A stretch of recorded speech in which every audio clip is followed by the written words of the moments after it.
Hello বন্ধুরা, magic কিচেনে তোমাদের সবাইকে স্বাগত। আশা করছি তোমরা সবাই ভালো আছো আর আমিও ভীষণ ভালো আছি। আজ তোমাদের সঙ্গে শেয়ার করব ভীষণই সহজভাবে খাসির মাংসের রেসিপি। আশা করছি এই রেসিপিটা তোমাদের অনেক ভালো লাগবে। আর আমি তোমাদেরকে এটা বলতে পারি, এত সহজ রেসিপি তোমরা পুরো ইউটিউব খুঁজলেও পাবে না। আর খেতে কিন্তু ভীষণই টেস্টি হয়, তোমরা একবার হলেও ট্রাই করো। তাহলে চলো রেসিপিটা শুরু করা যাক। এখানে কিন্তু আমি 700 খাসির মাংস নিয়েছি, আর নিয়েছি 4টে পেঁয়াজ, কাঁচা লঙ্কা, রসুন আর আদা।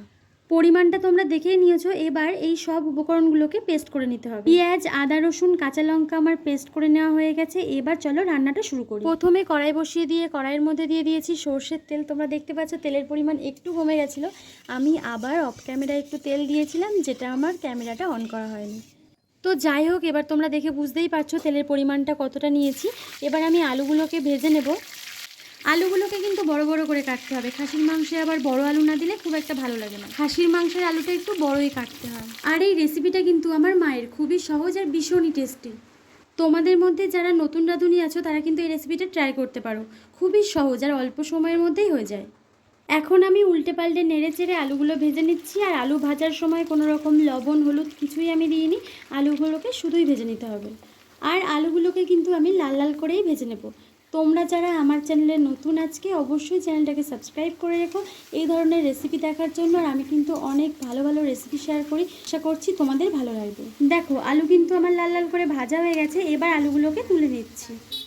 আর তোমাদের মধ্যে যারা আমার পুরানো সাবস্ক্রাইবার আছো তারা অনেকেই আমার সম্পর্কে অনেক কিছুই জানো।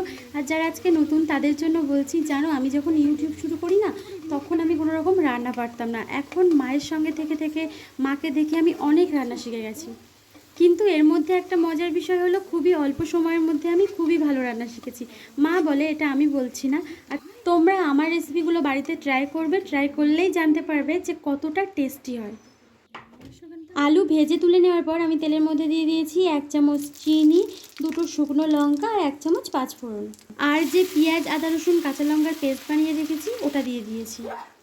এবার খুব ভালো করে নেড়ে চেড়ে এগুলোকে কষিয়ে নিতে হবে। আগে আমি একটা চিকেনের রেসিপি দিয়েছিলাম, সেখানে আমি 5 ফোড়ন দিয়েছিলাম বলে অনেকেই আমাকে কমেন্টে বলেছে চিকেনে আবার 5 ফোড়ন দেয়। হ্যাঁ গো, তোমরা হয়তো গোটা মশলা ইউজ করো, গোটা মশলা দাও, কিন্তু গোটা মশলার থেকেও 5 ফোড়ন দিয়ে একবার রান্না করে দেখবে, খেতে বেশি ভালো হয়। আর একটা কথা, সবাই কিন্তু সমানভাবে রান্না করে না, সবাই কিন্তু সেম মশলা সব কিছু একই রকম দিয়ে রান্না করে না। আর সবাইয়ের হাতের রান্নার টেস্ট সম্পূর্ণ আলাদাই হয়।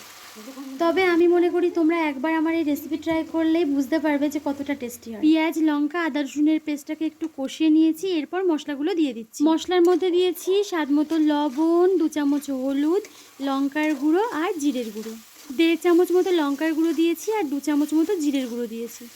এবারে হাতে সময় নিয়ে খুব ভালো করে সমস্ত মশলাগুলোকে কষিয়ে নিতে হবে। আর মশলা কষানোর সময় নাড়াচাড়া করে খুব ভালো করে মশলাটা কষিয়ে নেব। আর আমি কিন্তু তেল কম হয়েছিল বলে এখন একটু তেলও দিয়ে দিয়েছি। এবারে দেখো নেড়ে চেড়ে খুব ভালো করে মশলাটা কষিয়ে নিচ্ছি। মশলা কিন্তু খুব ভালো করে কষাতে হবে।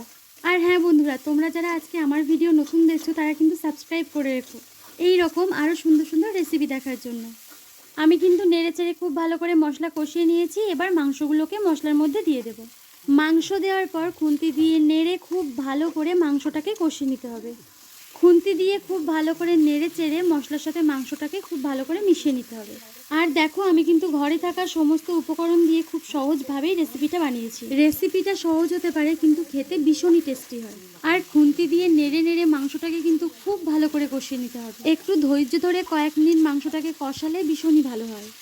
আর এই রেসিপিটা না নতুন রাঁধুনিদের জন্য, নতুন রাঁধুনিরা খুব সহজভাবেই কিন্তু এই রেসিপিটা করতে পারবে। তোমরা এখানে দেখতেই পাচ্ছ মাংসটা কিন্তু আমার খুব ভালো করে কষানো হয়ে গেছে। এখন ভেজে রাখা আলুগুলোকে দিয়ে দিয়েছি।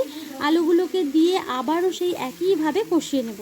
তবে যে কোনো মাংস রান্না করতে গেলে কিন্তু খুব ভালো করে কষিয়ে নিতে হয়। ভালো করে না কষানো হলে কিন্তু মাংস একদমই খেতে ভালো লাগবে না। মাংস, আলু সব কষানো হয়ে গেছে। এবার দেব জল। দেখো এখানে কিন্তু আমি গরম জল দিয়েছি। গরম জল দিলে না তরকারির টেস্টটা অনেক বেশি ভালো হয়। তবে তোমরা নর্মাল জল না দিয়ে একটু গরম জল দেওয়ার চেষ্টা করবে, তাহলে আরও বেশি ভালো হবে। এবার খুন্তি দিয়ে একটু নেড়ে দেব। এই সময় তোমরা কিন্তু প্রেশার কুকারে দিতে পারো, আর আমি কিন্তু মাংসটা কড়াইয়ের মধ্যে করছি, ওই জন্য আমি প্রেশার কুকারে দেব না।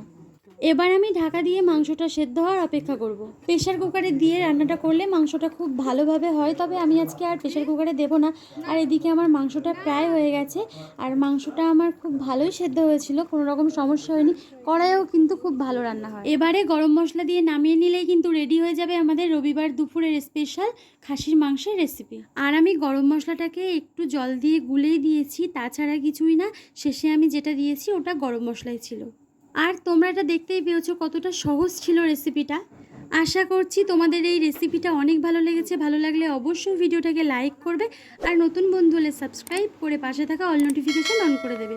তাহলে যখনই আমি ভিডিও আপলোড করব সবার আগে পৌঁছবে তোমাদের কাছে। দেখা হবে আবার নতুন একটা রেসিপি নিয়ে। ততক্ষণের জন্য সবাই ভালো থাকবে, সুস্থ থাকবে। বাই।